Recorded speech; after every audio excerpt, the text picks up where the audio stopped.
Oi, gente, tudo bem? Meu nome é Letícia Lem. Eu sou formanda de Automação Industrial no FRS Campus Rio Grande. Participo de um projeto de ensino de língua portuguesa 4, onde a gente produz e adapta materiais didáticos de acordo com necessidades específicas dos alunos. E hoje eu vou falar um pouquinho sobre audiodescrição e Enem. Bom, tendo em mente que os desafios de aprendizagem dos estudantes são diferentes, a maneira de ensiná-los também precisa ser. Assim, o ideal é que o professor ensine através das ferramentas cotidianas de um nativo digital, para poder motivar esses alunos, que é um fato que só acontece efetivamente quando eles estão sendo incluídos.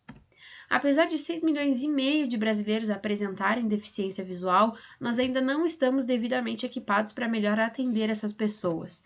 Eu entrevistei um estudante cego de nascença e percebi que ele apresenta pouca intimidade com a prova e respondeu as perguntas com base nas dificuldades que ele encontra historicamente como estudante.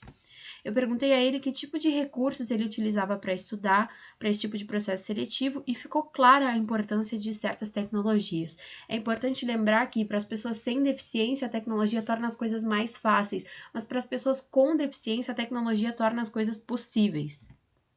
Ele está interessado em fazer a prova esse ano, apesar de nunca ter realizado ela antes. Ele apontou mais dificuldades em questões relacionadas à classe de palavra, também na introdução do texto dissertativo argumentativo e no uso de conectores no decorrer do texto. Também apontou que o recurso da audiodescrição é o preferido dele na hora de estudar. Bom, o problema é que existe um descompasso entre o português ensinado nas escolas e o que a prova costuma exigir. Ela tem cada vez mais priorizado o uso de gêneros textuais de ampla circulação social em detrimento da gramática pura. O próprio INEP costuma postar dicas no seu perfil oficial do Instagram e é notório que existe um foco gramatical nesses posts. Um exemplo é esse aqui que explica algumas classes gramaticais como conjunção, advérbio, adjetivo, artigo, numeral, enfim. Na nossa fase preliminar de coleta de dados, eu percebi que os gêneros visuais são sim muito frequentes na prova. Inclusive, a prova prefere uma interpretação textual visual do que a leitura propriamente dita de textos extensos. No Enem de 2017, das 19 questões de interpretação, 10 eram de gênero visual. No Enem de 2018, das 23 questões de interpretação, 13 eram de gênero visual. E no Enem de 2019, das 21 questões de interpretação, 9 eram de gênero visual. Para explicar ainda mais a importância da audiodescrição na resolução dessas questões, eu trouxe aqui uma questão do Enem de 2017, onde o primeiro texto base é uma obra chamada Bico de Pena, do Oswaldo Goeldi. O segundo texto base indica como funcionava a produção desse artista, né, de que forma ele preferia refletir o seu caminho pessoal e político nas obras. E, por último, o enunciado da questão pede a opção que contém uma obra com os mesmos traços característicos da obra do Goeldi lá no início, que nem no texto base. Então, não só o texto base da questão depende de um gênero visual, mas todas as opções de resposta também. Então, apesar de ser ótimo que a prova esteja tentando incluir gêneros textuais de ampla circulação social, ela deve fazer isso contemplando todos os inscritos.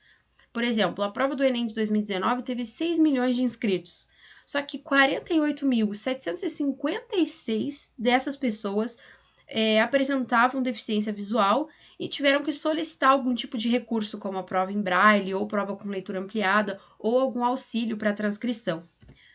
Com isso, o banco de questões por audiodescrição está sendo construído a partir da avaliação do nosso aluno foco, e eu trouxe aqui um exemplo do Abapuru como texto base, que vem acompanhado de uma audiodescrição, onde eu falo os pontos principais dessa obra, por exemplo, os membros grandes, a cabeça pequena, o cactus, o céu, o sol, a planície verde onde ele está sentado.